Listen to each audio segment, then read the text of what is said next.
ओम शांति। आइए सुनते हैं 19, 12, 20 की मुरली में 4 सब्जेक्ट रूपी मक्खन।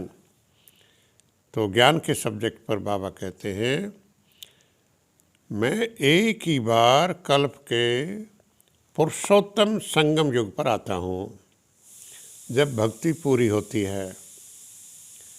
मैं युगे युगे नहीं आता हूँ। बाप फिर बैठ बच्चों को ज्ञान देते हैं। प्रजापिता ब्रह्मा के तुम मुख वंशावली ब्राह्मण ही इस ज्ञान को समझते हो। बाबा इस समय ही 3 धर्मों की स्थापना करते हैं, ब्राह्मण धर्म, देवता धर्म और क्षत्रिय धर्म। बाबा कहते हैं, मैं ही तुमको ब्राह्मण बनाता हूँ, प्रजापिता ब्रह्मा द्वारा। मैं तो परमधाम से आता हूँ।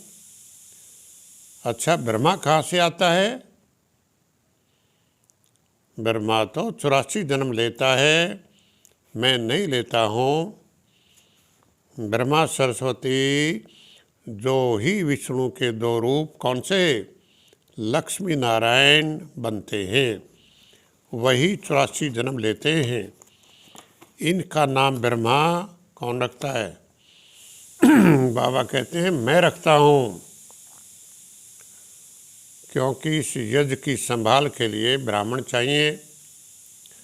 अब बाबा समझाते हैं, पूज्य किसको कहेंगे?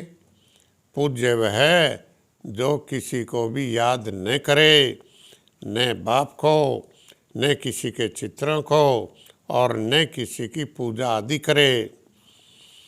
यहाँ साधु संत ऋषि मुनि गुरु आदि किसी न किसी का भजन पूजन याद करते रहते हैं, इसलिए उनको पूज्य नहीं कहेंगे।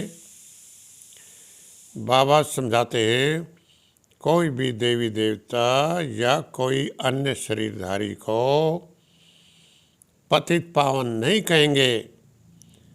वह केवल एक निराकार परमात्मा है। केवल परमात्मा ही पतित पावन है, पतितों को पावन बनाने वाला। अब योग के सब्जेक्ट पर बाबा क्या कहते हैं, सुनते हैं। वेद का बाप रोज़ बच्चों को पढ़ाते हैं। मुख्य बात यही समझाई जाती है कि अपने को आत्मा समझो और बाप को याद करो। बाप ही पतित पावन है, उनको याद करने से तुम सतोप्रधान बन जाएंगे। तुम्हें याद करना है किसको? एक को। बाप ही कहते हैं, मामेकम याद करो, केवल एक मुझ बाप को याद करो, और कोई मनुष्य मात्र कभी कह नहीं सके। ये बात कोई और नहीं कह सकता। बाबा कहते हैं, भल तुम शरीरधारी बन पाठ बजाते हो, परंतु बुद्धि से शिव बाबा को याद करना है। धारणा के सब्जेक्ट पर बाबा कहते हैं, बच्चे स्वयं को श्रेष्ठ बनाने के लिए बाप की जो श्रीमत मिलती है उस पर चलना है। दैवी गुण धारण करने हैं, खान पान चलन सब रॉयल रखना है। 1-2 को याद नहीं करना है, लेकिन रिगार्ड ज़रूर देना है। हम एक दूसरे को रिस्पेक्ट करें, आदर करें, परंतु याद एक परमात्मा को ही करना है। पावन बनने का पुरुषार्थ करना और कराना है। वरदान भी बाबा धारणा के सब्जेक्ट पर दे रहे हैं। सर्व खजानों को समय पर यूज़ कर, बाबा से जो गुण शक्तियों के खजाने मिले हैं, बाबा कहता है, सर्व खजानों को समय पर यूज कर निरंतर खुशी की अनुभव करने वाले खुश नसीब आत्मा भाव। खुश नसीब आत्मा कौन होता है? जो सदा खुद भी खुश रहता है, दूसरों को भी खुशी देता रहता है। खुश नसीब बनने के लिए बाबा से मिले हुए सर्व खजानों को सदा स्मृति में रखो और स्मृति को स्वरूप में लाओ, तो निरंतर खुशी का अनुभव होता रहेगा। जब खुद खुशी का अनुभव होगा तो हम दूसरों को भी खुशी दे पाएंगे।